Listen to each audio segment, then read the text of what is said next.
But for YouTube videos, beauty photography, product photography, overhead shots, cocktails, social media content, stock photography, live streams, even certain styles of portrait photography, I think it's more capable than I expected actually. All right, today we're gonna talk about one of the most hated lights in photography, the ring light. If you've been doing photography for any length of time, you probably heard they're flat, they're boring, they don't create shadows, they don't create depth, and honestly, most of the time they're right. Ring lights have become the official TikTok light. Now, here's what's interesting. One of the most well-known headshot photographers in the world has created an entire career creating beautifully lit portraits using a lighting technique that's not all that different. So today I'm going to show you different ways that you could use a ring light, and I'm going to show you using the Neewer RB18B, I believe it is. Neewer RB18B, yes, that's what it is. Let's see the instructions. Look at this thing. Nice.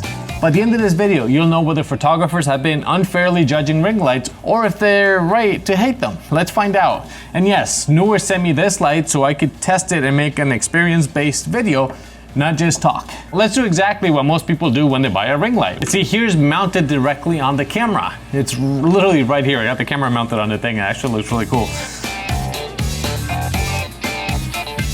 The biggest thing that most people don't like is that you can see in my eye, you can see the ring light. That's the biggest complaint with photographers, because it's a dead giveaway. You know that we used a ring light because it's right there. Now the light, yes, it's even, it's flat, it's actually flattering. Sometimes you don't want it that bright, which is awesome. That's why having dimmable, it's really cool. Now, this is just an example here for the video, so you can see the catch light and you can see all that. You can see how it illuminates a subject. But I also did some photos and I processed them, and I'm gonna show you those here soon. I did an experiment with social media.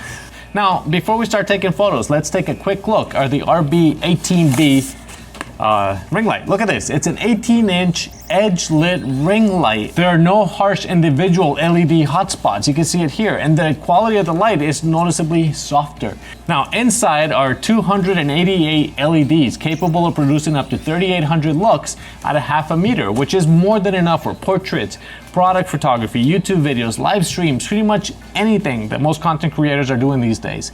It also offers color temperature range between 2,900 Kelvin all the way to 7,000 Kelvin. So whether you're trying to match the warm indoor lighting or daylight coming through a window, you got plenty of flexibility. The brightness is fully adjustable from 0 all the way to 100%, which is something I always appreciate because I like control. See? Whoa, that's bright. One of my favorite features about this light is the built-in rechargeable battery. You get approximately 70 minutes of full power use, or around 2 hours in eco mode. And it supports a 100-watt USB port Type-C, the regular USB-C PD for fast charging. This is awesome for anyone that wants to shoot on location or doesn't want to drag extension cords around the house. Does anyone know what a current bush looks like? It is portable enough and bright enough to use outdoors. By the way, did any of you catch those short clips I used from the halftime show for the World Cup? Did you see what was in front of those cameras? Ring lights. Look at this, there's not an outlet in sight, but with the built-in power pack, I can use it at full power for up to 70 minutes. This is where the Neewer RB18B also shines. Pun intended. This light has great color accuracy. It has a CRI of 97+ and a TLCI of 98+. This means that the colors you capture are gonna look true to life. They're gonna look, your skin tones are gonna look natural, your food, your products are gonna look true to life. And you can also use it while it's charging, which is great. The RB18 also includes onboard controls. You can see them right here. It's super easy to navigate the menu. And it also has a wireless remote, which I have right here. You also have the ability to synchronize multiple lights together with the remote. Now, finally, it comes with a phone holder if you want to use your phone. It also has 3 cold shoe mounts right here. So you can choose where you want to put the phone or put multiple cameras right here. You can put a GoPro, one of these, a 360 camera, literally anything you want to mount to this thing. You got 3 options as to where you can put things. Oh, and this is really cool too. It also has a wireless remote trigger for your phone. So you can start and stop recording from a distance.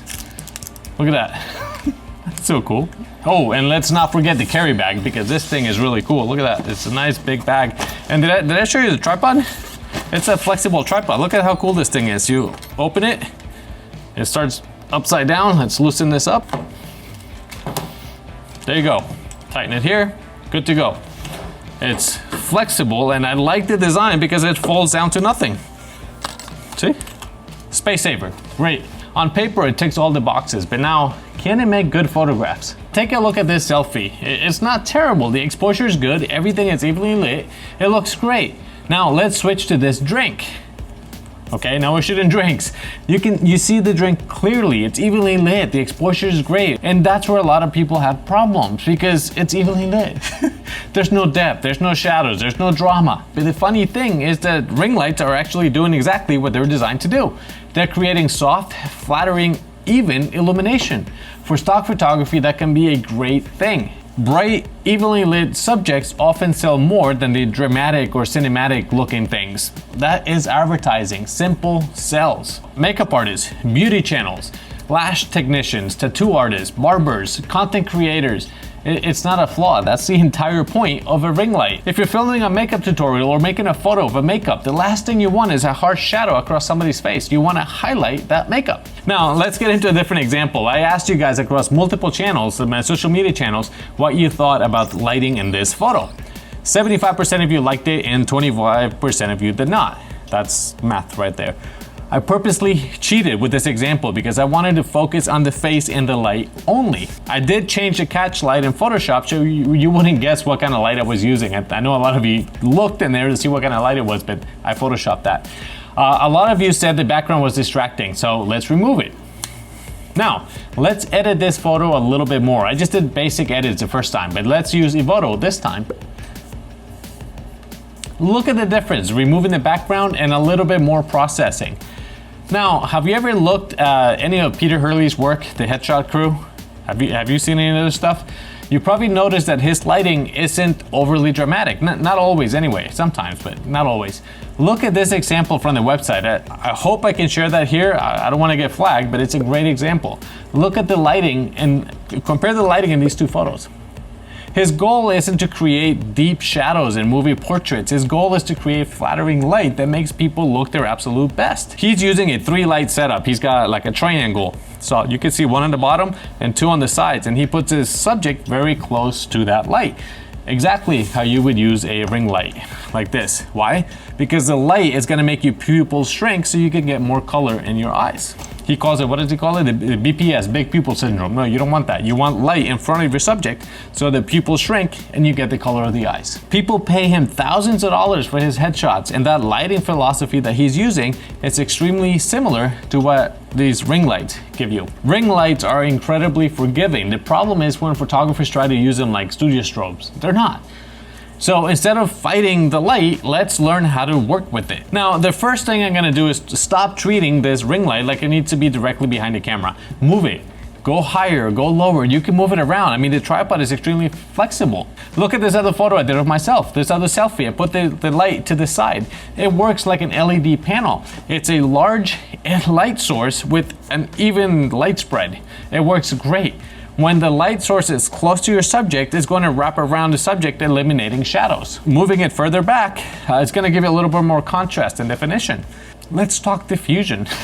It's already a very soft light, but adding a scrim or a diffuser material between the ring light and your subject can create some beautiful results, like this photo of me. See? With this scrim, without this scrim. Also, in reflective surfaces like glass, take a look at the difference here. The reflections are smoother and the highlights are softer, and the overall image looks much more polished. Another trick is feathering the light. Instead of pointing it directly at your subject, aim it slightly past your subject and let the softer edge of the light illuminate what you're photographing.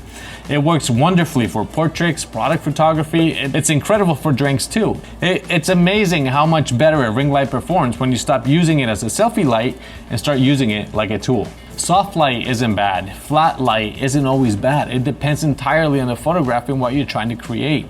If I'm photographing an actor's headshot or a beauty portrait or filming myself on YouTube, I may not want a dramatic Rembrandt lighting. You know, I got a little bit of shadow here, yeah, I know that. But sometimes soft, flattering light is exactly what you're looking for. Now, for this final test, I wanted to compare the RB18B against a more traditional studio setup using 2 COB lights. The 2-light setup gives me more control because I can add separation, dramatic shadows, and create much more cinematic look.